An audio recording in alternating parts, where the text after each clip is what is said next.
Welcome all of you to this question paper analysis of UGC Net English, December 2021, Shift 1.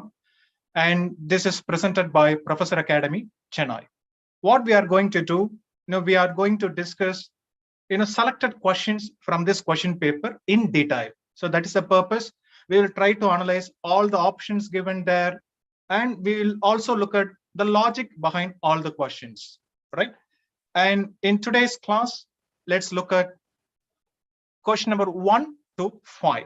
And let's go for question number 1. Who among the following belong to the Chicago School of Critics? And we are given 4 critics here. We have capital A, R.S. Crane. B, capital B, we have another critic, E.M.W. Tillyard. Then capital C, we have Elder Olson. D, Alan Tate. Now we have options. So option A, capital A and capital C only. In the sense, we have R.S. Crane and Elder Olson. Similar way, we have option B, A and D only. R.S. Crane and Alan Tate only. C, B and C only. E.M.W. Tillyard and Elder Olson only. D, B and D only. So we have Tillyard and Alan Tate. So you can pick one. So question, who among the following belong to the Chicago School of Critics? Okay, you pick your answer. We will check out the answer now. A and C only. The answer is R.S. Crane and Elder Olson. They are the members of Chicago School of Critics. So how to analyze this question and the logic behind the options? So number one, we have to look at the Chicago School of Critics. Who are they? So when we say Chicago School of Critics, these are the members of that group. We have R.S. Crane, Richard McCain, M.C.Keon, then Elder Olson, W.R. Keast, then Norman McLean, then Bernard Weinberg. And this group is also called Neo-Aristotelians. Why? Because the members of this group follow the principles set by Aristotle in his Poetics. So Aristotle in his Poetics actually gave much importance to plot, which he called the soul of tragedy. And these critics also gave more importance to plot when they analyzed works. So that's why these critics are also called Neo-Aristotelians. So when you appear for a competitive exam, and when you analyze the previous year question, what you have to do, you should not stop with finding the answer and stopping there. What you have to do, find the logic behind that and read in depth, so that in the next or the upcoming UGC Net English exam, at least in some question you will be able to eliminate options and you can narrow down the answer. And the most famous book or the essay collection produced by this school, Chicago School of Critics, is Critics and Criticism, subtitle Ancient and Modern. This collection was edited and introduced by R.S. Crane, who is considered the head of this group. And the members, they also contributed their own essays to this collection. So in the next exam, they might ask, question setters might ask, who wrote this essay? So you have to start if you're starting your preparation, what you have to do. So you can check out this contents page of this book. So perhaps you can download this book or get this book and look at the contents page and look at the essay written by R.S. Crane or the other essays contributed by the other members. So that can be a starting point for your preparation. And another important member in this group is Wayne C. Booth, and his most famous work, The Rhetoric of Fiction. So hereafter, do not forget, when you think of Chicago School of Critics, think of all these members, and they are also called Neo-Aristotelians, and this essay collection, and Wayne C. Booth, The Rhetoric of Fiction. Then what? Then let's also analyze the options. In question number 1, we have the mention of this critic, EMW Tillyard. So who is this EMW Tillyard? Is a celebrated critic known for his Shakespearean criticism and his opinions on Elizabethan age in general. And his most acclaimed work is the Elizabethan World Picture. And this might be a question next time. And his another book, we have Shakespeare's Problem Plays. Now your job, so if you're starting your preparation, you have to find out what are the problem plays, or first you have to find what are problem plays, or what are the problem plays of Shakespeare, and who coined the term problem plays. The term problem plays was coined by Bose, B-O-A-S, F.S. Bose, the critic F.S. Bose. Problem plays, it's a kind of a, you can't categorize certain works by Shakespeare under a certain category. Not tough to categorize certain works. So he called All Is Well That Ends Well, or Troilus and Cressida, Measure for Measure. First, initially he called these 3 works problem plays of Shakespeare. Then he also added Hamlet to this problem plays. So when we say Shakespeare's problem plays, we have 4 works: All Is Well That Ends Well, Measure for Measure, Troilus and Cressida, then finally Hamlet. Okay. Then next option, question number 1, D, Alan Tate. Who was Alan Tate? Alan Tate was a member of the school of criticism called New Criticism. When we say New Criticism, now what is the purpose or what is their aim? They study a text, a literary text, right? And if you analyze a piece of text, a literary text, you should not bother about author's opinion, right? Or reader's response, or the historical age in which the text was written. So we need not bother about the historical context or author's biography or reader's response. What concerns, or we are more bothered about what is written on the page. For instance, you will be given a sheet of paper with a poem, only the text of the poem, without the title, without the author's name.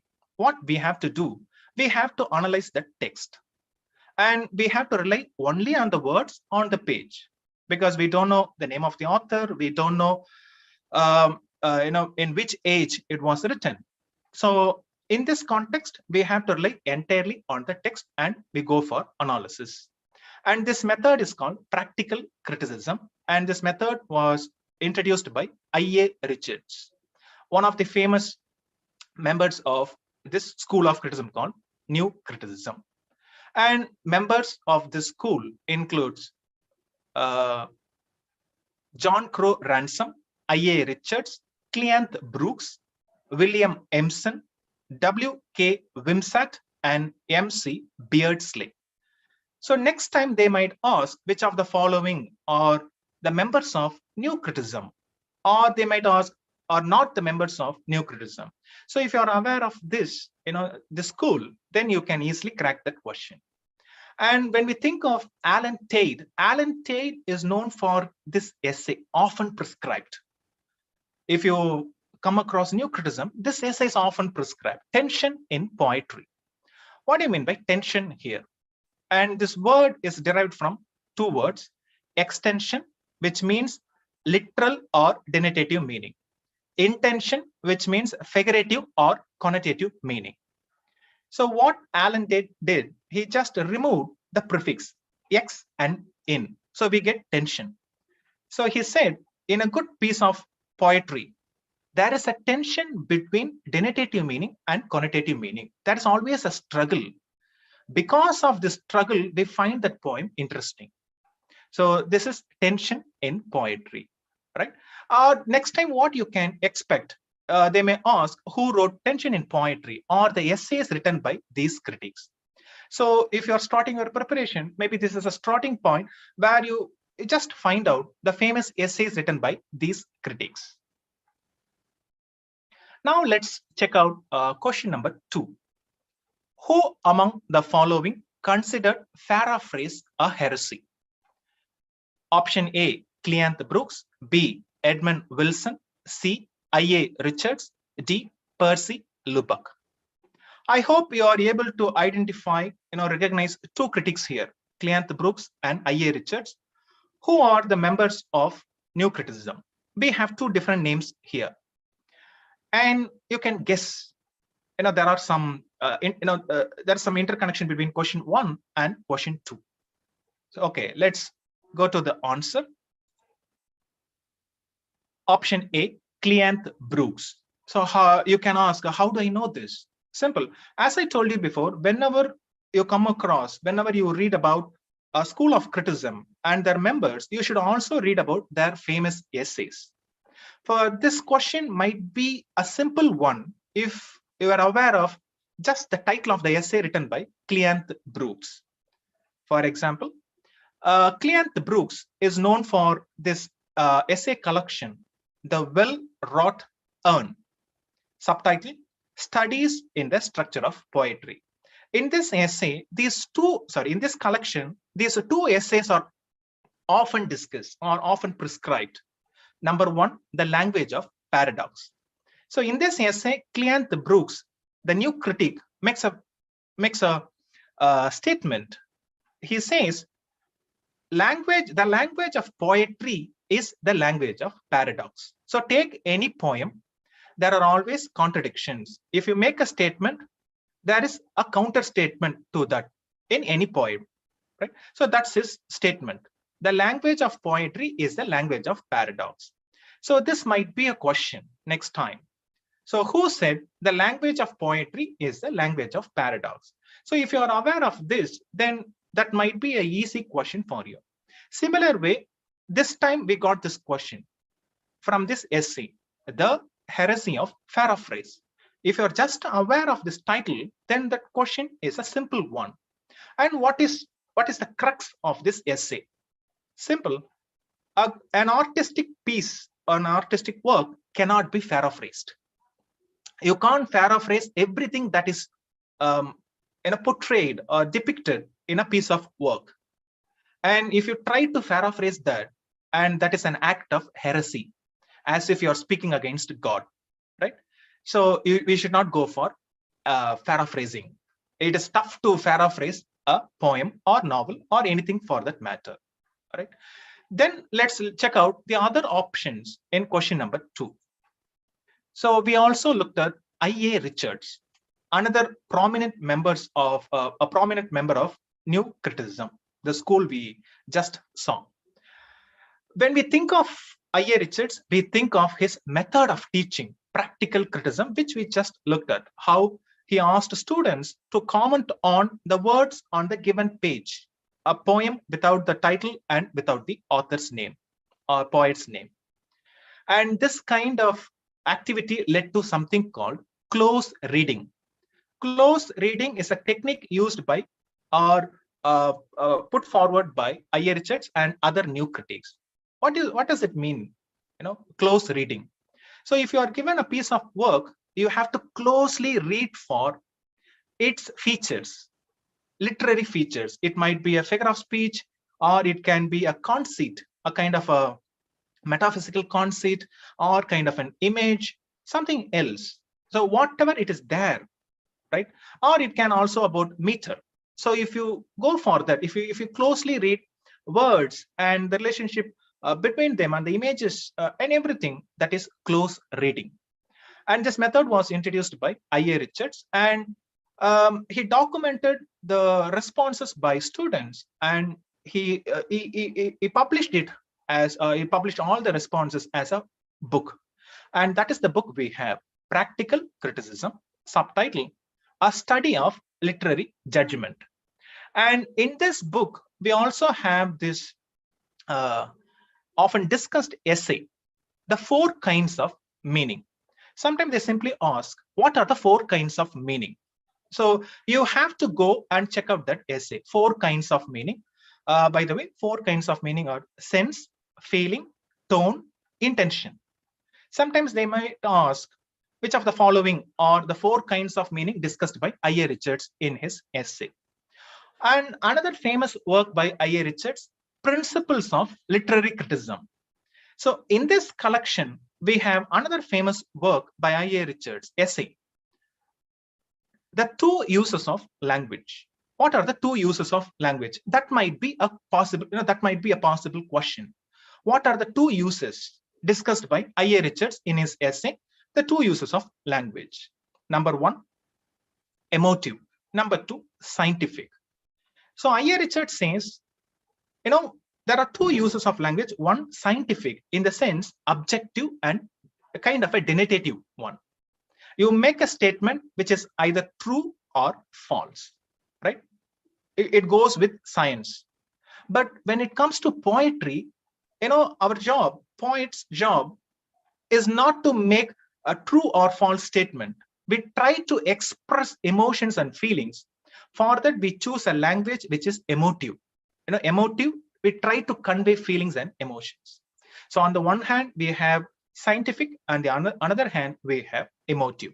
So these are the two uses of language. So hereafter, when you think of I.A. Richards, you should be able to recall a new criticism, practical criticism, close reading, and the members of that school. We have Cleanth Brooks, Alan Tate, and others. And also I.A. Richards, these two books, Principles of Literary Criticism and Practical Criticism, and the essays in these books. In Principles of Criticism, we have two uses of language. In Practical Criticism, we have four kinds of meaning. Then with this, we also go to the other options under question number 2.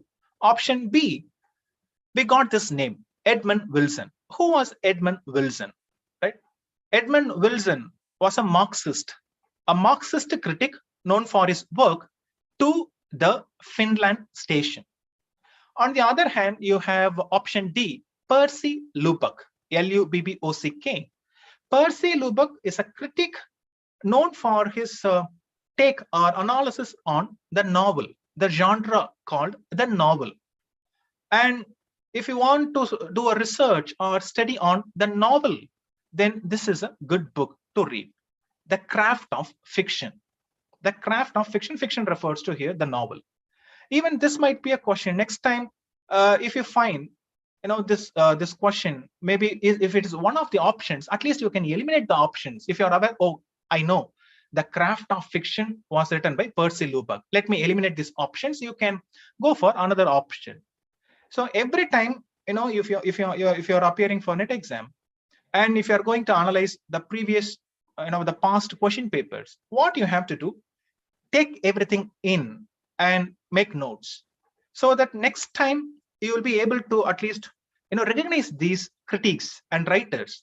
Maybe the question is different, but you can eliminate options. That's one way, one of the ways you can go forward with your preparation for NET exam. Let's check out question number 3. Which two of the following concepts are deployed in the work of Frederick Jameson? So we have 4 terms. We have capital A, pastiche, capital B, hyperreal, capital C, schizophrenia, capital D, habitus. Now let's go to the options. Option A, capital A and B only. So in the sense, pastiche and hyperreal only. Option B, A and C only.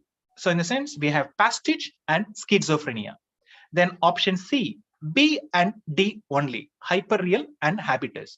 Final option D, C and D only, schizophrenia and habitus. So it's a bit tough question. First, we should be aware of Frederick Jameson, the critic, a Marxist critic, and we should be aware of the essay or the work he wrote, and in what essay he discussed some of the concepts.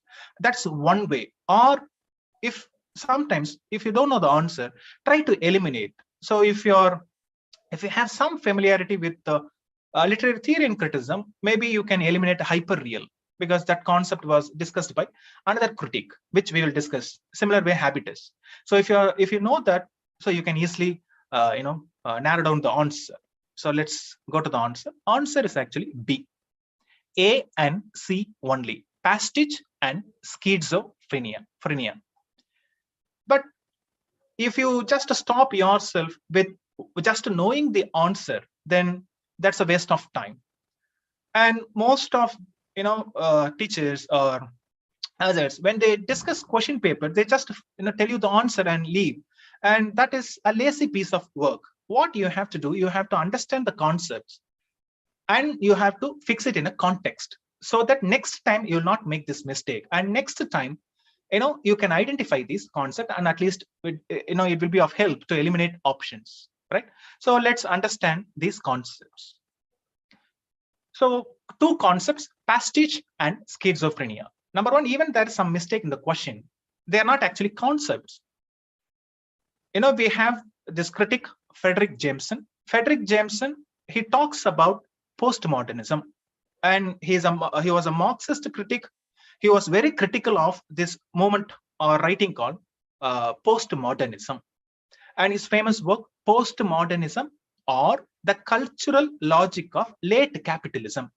He sees postmodernism, is a form of elitism, which feeds elites, rich people, and their idea of art. So he vehemently criticized postmodernism. That's why we have this book, Postmodernism or the Cultural Logic of Late Capitalism. And the question is from this essay. The question we got is from this essay, Postmodernism and Consumer Society. And this essay, you can find this essay in his collection, The Cultural Turn, Selected Writings on the Postmodern, 1983-1988. The book was published in 1998. And if you read this essay, Frederick Jameson says, postmodernism has two prominent features. Number one, pastiche. Number two, schizophrenia. So they're not just concepts discussed by Frederick Jameson. Frederick Jameson says pastiche and schizophrenia are two prominent features of postmodernism. And what is this feature? Number one, pastiche. What is a pastiche, or what is pastiche? When we say pastiche, it's a kind of, we have this word, paste. You collect a lot of things here and there, and you paste it together. So you combine it together. In the sense, pastiche refers to imitation of the previous authors or already existing or pre-existing styles of writing. So when you say, I'm going to employ pastiche in your writing, so you will be imitating the style of Dickens or Orwell, but purpose is different. Why you imitate? You generally imitate sometimes to parody, to mock, it's a kind of mocking them, mocking their style, or there's a kind of a sense of humor. But when it comes to postmodernism, nothing happens. It is just merely putting everything together. It's a kind of a show. And because of this pastiche, we have different styles borrowed from here and there, but readers are given just empty images. There's nothing, there's no deeper meaning there. It's just empty and shallow. And pastiche here means depthlessness. There is no depth in subject. And this is a criticism against postmodernism. Frederick Jameson says postmodernism is shallow. It has no depth at all. And one of its prominent features is pastiche, a mere reproduction of styles, pre-existing styles. It's a waste of time. But because of this pastiche, because of these empty images, what happens to the readers or consumers? Because readers are also consumers. So because of this pastiche, we take in readers or consumers. What happened to us? We experience schizophrenia. What is schizophrenia? Schizophrenia is a mental disorder. So if you have schizophrenia, we can't find whether it is a reality or we live in our own illusion or the world we have created for ourselves, or it's a kind of a delusion. So if you have this disorder, there is no distinction between reality and delusion. And Frederick Jameson says, postmodernism, when we read postmodernism, when we experience postmodernism, this is what happens to consumers. We have schizophrenia, we experience schizophrenia. So only delusions. So now what is the ultimate criticism by Frederick Jameson against postmodernism? Frederick Jameson says there is no depth. It is just a mere reproduction. And because of this, these postmodernist writers, they do not take a political stand. If there is a social issue, they try to avoid it, only superficial, surface level. They do not go deep. So as a Marxist, Frederick Jameson sees this as an escapism. See, if there is a problem as a writer, you have to address that issue. But in the name of postmodernism, you come up with this kind of a technique, pastiche and other things like metafiction or magic realism. You try to avoid that issue. And because of this, reality is not given to or portrayed or depicted properly to the readers. So they can only experience schizophrenia. So now I hope you can understand the concept pastiche and schizophrenia. And next time you should never make this mistake. Okay, Frederick Jameson, I know Frederick Jameson was a staunch critic against postmodernism. Maybe that's one idea you should have. Then you should discuss, you should remember this essay, Postmodernism Consumer Society, which comes in this collection, The Cultural Turn, and his celebrated work, Postmodernism or the Cultural Logic of Capitalism. Now let's go to the other options. We have hyperreal under question number 3. What is hyperreal and who introduced this concept? This concept was introduced by the French critic Jean Baudrillard. All right, it's in a French name. The pronunciation is different. We have the first name Jean. It is pronounced Jean. Then you have Baudrillard. 2L, they are silent. Baudrillard. It's a French name. The 2L, both are silent here. Baudrillard. So Jean Baudrillard. Jean Baudrillard was a critic, and he was known for these two concepts primarily: simulacra and simulation. And what is simulacra and simulation? So you might have heard of the simulation. Simulation is not reality. It's a kind of make-believe. So what we see in this world is we do not experience reality, only the removed reality. So how do we understand reality? Only through simulacra. Simulacra refers to the empty images we see on the television or on the internet or social media. So it's just a series of images with no signifiers, no meaning at all. It's like a pastiche. There's no meaning, there's no depth at all. But that is what shown to us. That is simulacra. The images, empty images given to us. Simulation, we think that is reality, but that's not reality. It's only a simulation, only a kind of an illusion. So what we experience is only hyperreal. When we watch TV or when we follow these news on the internet, what we experience is only the hyperreal, kind of an illusionary one, delusion.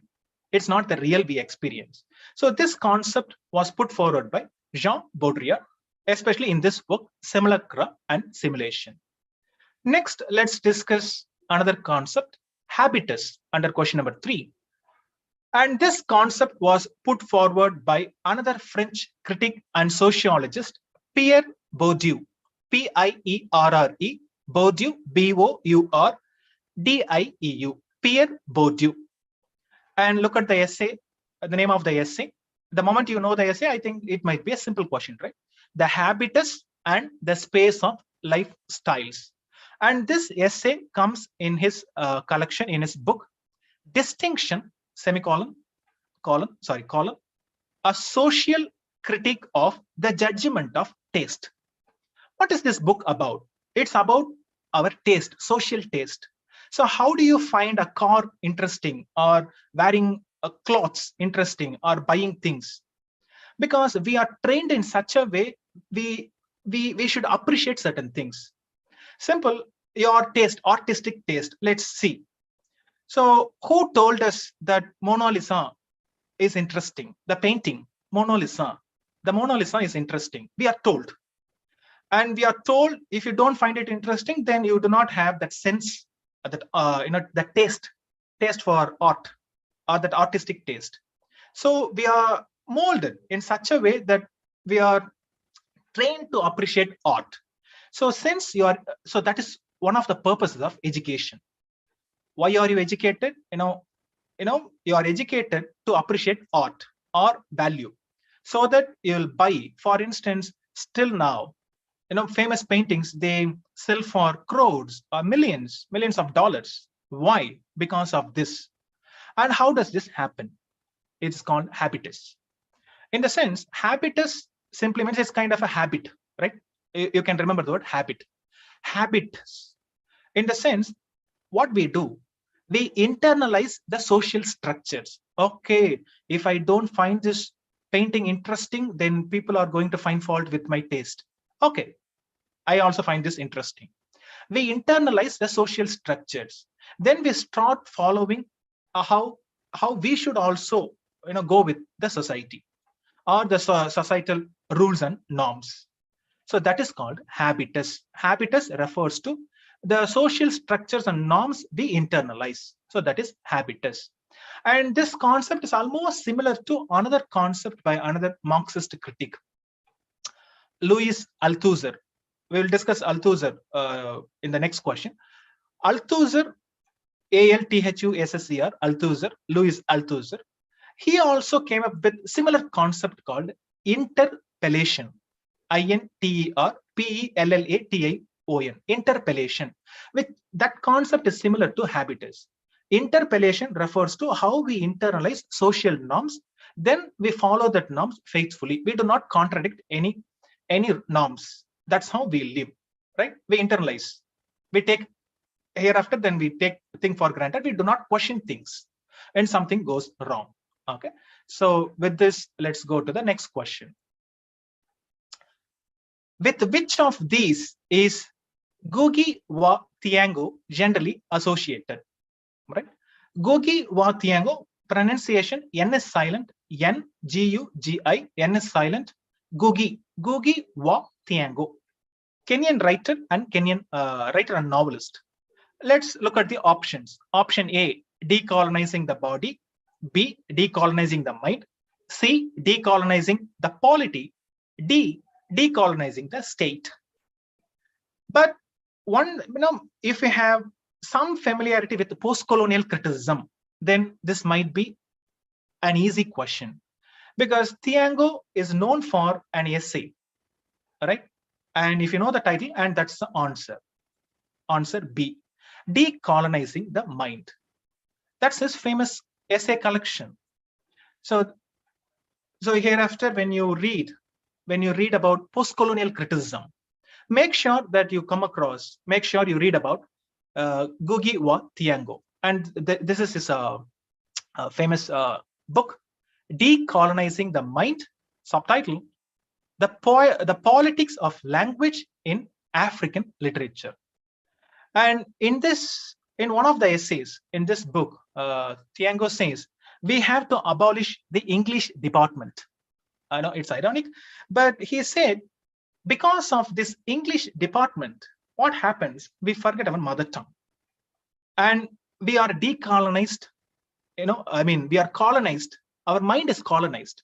So if we want to decolonize our mind, our thought process, we have to think in our mother tongue. But we are not able to think in our mother tongue because it is colonized by ideas, others' ideas injected into our mind through that language, colonizers' language called English or French or any other language. So Ngũgĩ wa Thiong'o says, first, come out of that, go back to your mother tongue. So even he went back to his mother tongue. Maybe I leave a question with you. Why don't you check out the mother tongue of Ngũgĩ wa Thiong'o? Because he wrote in English, but he also went back to write in his own mother tongue. Please check out the mother tongue of Ngũgĩ wa Thiong'o. So when you analyze a previous year question paper, this is how you have to go. So you have to go deep. Maybe one more point about that writer, so that next time you'll not make a mistake. And I told you he was a Kenyan writer, especially a novelist, and his famous novel. So when you know that he was a novelist, you should at least check the name of the novel, at least one of the novels. His famous novel, A Grain of Wheat. All right. So with this, let's go to the final question of today's class. From whom does Gayatri Chakravarti Spivak borrow the term subaltern? Option A, Friedrich Engels. B, Karl Marx, C. Louis Althusser, D. Antonio Gramsci. So what is the commonality among the options? All are Marxists.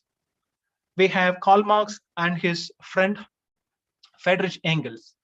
We have just now discussed Louis Althusser, who is known for his idea of interpellation, internalization of social ideas and norms. Right? Then we become subjects. We are no longer individuals. Right? We become subject to authority. Then we have the Italian Marxist Antonio Gramsci. Let's go to the answer and discuss. Answer D. Antonio Gramsci. So Antonio Gramsci was an Italian Marxist. He was imprisoned, tortured. So while he was in prison, he wrote his ideas, and that was later published as a book, Selections from the Prison Notebooks by Antonio Gramsci. So in this work, he talks about the subaltern. When Antonio Gramsci used the term subaltern, it had a different meaning. Subaltern meant for Antonio Gramsci, the working class, the proletariat, the working class, right? But the term was extended. The meaning of the term was extended to mean something else by post-colonial critic and feminist Gayatri Spivak. So when it comes to post-colonialism, subaltern refers to the marginalized groups. So subaltern, the term used by Gramsci, meant something else, right? But it's a kind of an extended meaning, that's all. So we know Gayatri Spivak, her famous essay, Can the Subaltern Speak? Can they speak against authority? So that's the question she asked. It's a famous question.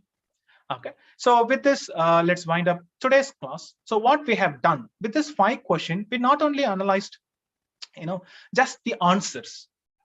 We also analyzed the logic and where the question is taken from.